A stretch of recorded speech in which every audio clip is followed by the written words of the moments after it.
بسم الله الرحمن الرحيم.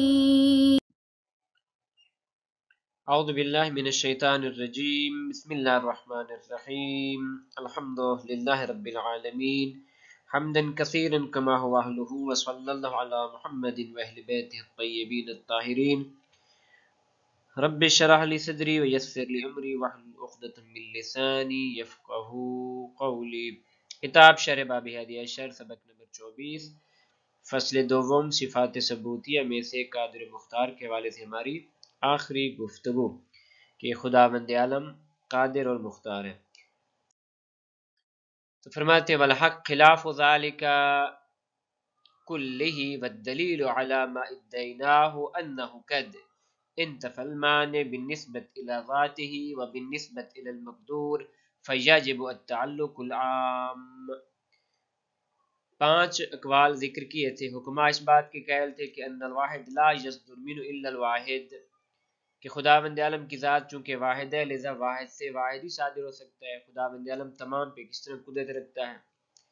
تو یہ فلاسفہ کا قول تھا. البتہ عرض کی تھی کہ ان کے قول کو سمجھنے کی ضرورت ہے. ثنویہ کا قول یہ تھا کہ خداوند عالم شر پہ قادر نہیں. اسی طرح بلخی کا قول تھا کہ خداوند عالم کبھی ہی کے انجام دینے پہ قادر نہیں. اسی طرح جناب نظام اور جبائن کے اقوال بھی ذکر کیے تھے. تقریباً 5 اقوال ذکر ہوئے تھے. تو حق کیا ہے؟ فرماتے ہیں قول حق خلاف ذالک کلہ، ان تمام کے خلاف ہے. خلاف کیا ہے کہ خداوند عالم ہر چیز پہ قادر ہے. ان اللہ علی کل شیء قدیر. خداوند عالم کی قدرت کا تعلق تمام موجودات تمام مقدورات کے ساتھ ہے. اس کی دلیل بڑی پیاری دلیل انہوں نے ذکر فرمائی ہے.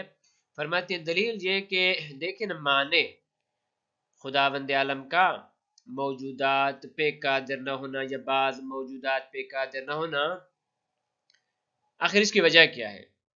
یا اس کی وجہ فاعل کی طرف سے ہے یا قابل کی طرف سے ہے، یا خداوند عالم کی ذات کی طرف سے ہے یا اس مقدور اور موجود کے حوالے سے ہے کہ جس کو وجود میں خداوند لانا چاہتا ہے. تو اس کے علاوہ تو نہیں ہو سکتا.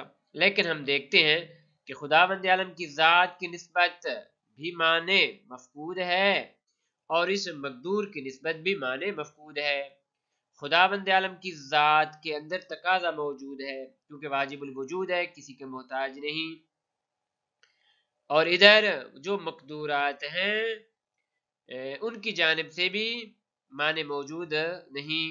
تو پس خداوند عالم کا جو خداوند عالم کی قدرت کا جو تعلق ہے وہ تعلق عمومی ہے. اس کی مزید وضاحت میں فرماتے اما بیان الاول، اول کا بیان کہ انتفى المانع بالنسبت الى ذاته، کہ خداوند عالم کی ذات کی جانب سے کسی قسم کا معنی موجود نہیں. وہ اس طریقے سے ہے کہ فهو ان المقتضی لکونه تعالی قادرا هو ذاته، خداوند عالم کا قادر ہونا یہ خود ان کی ذات کا تقاضا ہے. کس طرح؟ خود فرماتے ہیں کہ نسبتها الى الجمیع متساویہ، خداوند عالم کی نسبت تمام مقدورات کی طرف متساوی اور برابر برابر ہے. لتجردها، کیونکہ خداوند عالم کی جو ذات ہے مجرد ہے. پس مجرد ذات کا تقاضا یہ ہے کہ اس کی نسبت تمام ممکنات کی طرف مساوی ہو. فیکون مقتضاها ایضا متساوی النسبہ، پس یہ تجرد کا تقاضا یہ ہے کہ وہ متساوی النسبت ہو تمام اشیاء کی طرف. وہو المطلوب، اور ہمارا مطلوب بھی یہی ہے. پس ذات کی جانب سے کوئی معنی موجود نہیں ہے. واما الثانی، ممکن ہے مقدورات کے حوالے سے کوئی معنی موجود ہو. تو فرماتے اس طرف سے بھی کوئی معنی موجود نہیں ہے. فلأن المقتضی لکون الشیء مقدورا، کسی چیز کا مقدور ہونا قدرت میں ہونا، وہ اس کا مقتضی کون سی چیز ہے؟ ہوا امکان ہو، وہ اس کا امکان ہے. جب جتنے بھی مقدورات ہیں چونکہ امکان ہیں اور ادھر امکان والامکانو مشترکن بین الکل، تمام مقدورات کے درمیان امکان مشترک ہے. فیکونو صفت المقدوریہ ایضاً مشترکن بین الممکنات، بنابری مقدوریت کی جو صفت ہے یہ بھی تمام ممکنات کے درمیان مشترک ہے. پس جتنی بھی مقدورات ہیں ساری کی ساری خداوند عالم کے احاطے قدرت میں موجود ہیں. لذا فرمائے ان اللہ علی کل شیء قدیر وہو المطلوب، اور مطلوب بھی یہی ہے.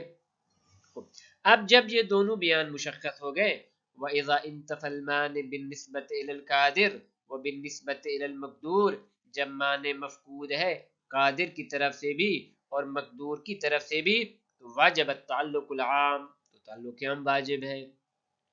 وہ المطلوب، اور یہ مطلوب ہے.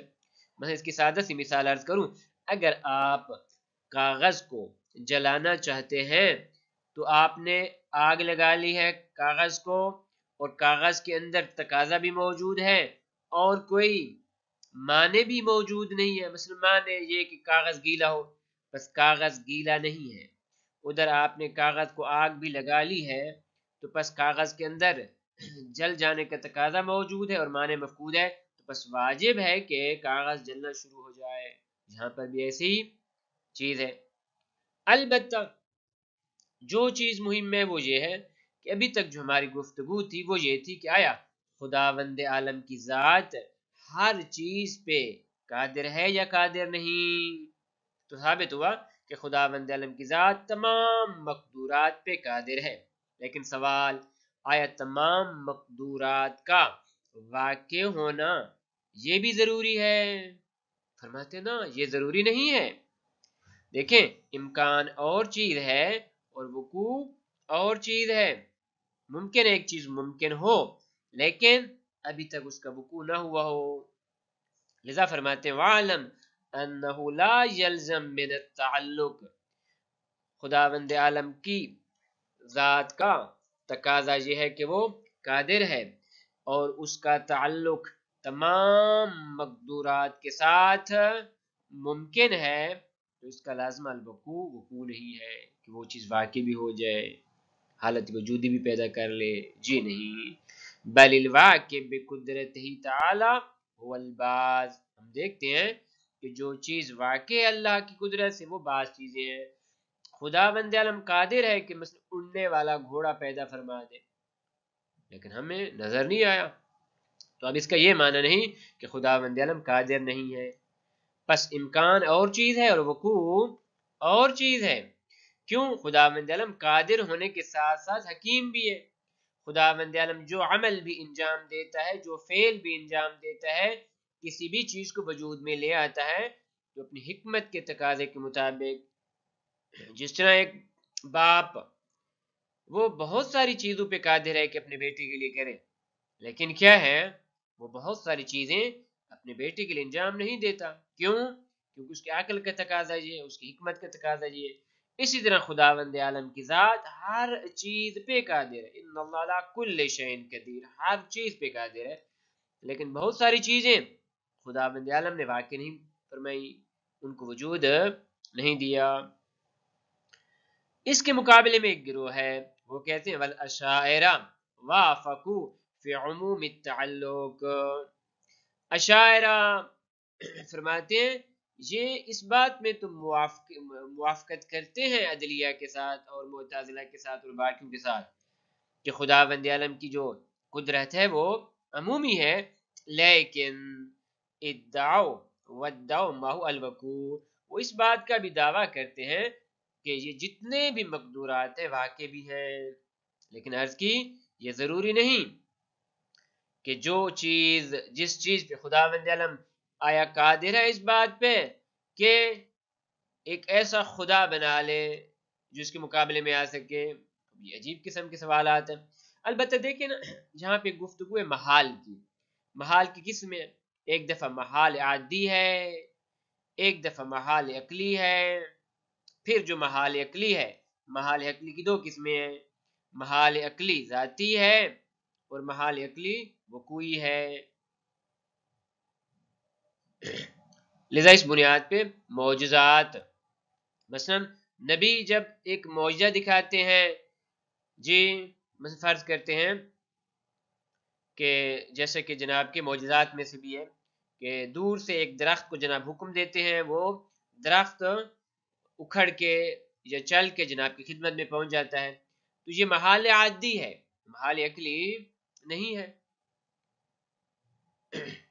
لذا معجزہ یہ کیا ہے؟ یہ محال عادی کے مقابلے میں ہوتا ہے.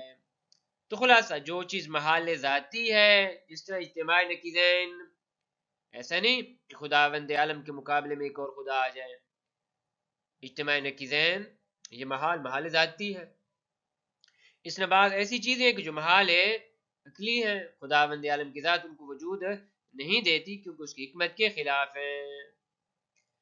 فرماتے کما سیاتی بیان ذالک انشاءاللہ تعالی، اس کا مزید بیان انشاءاللہ آگے آ جائے گا.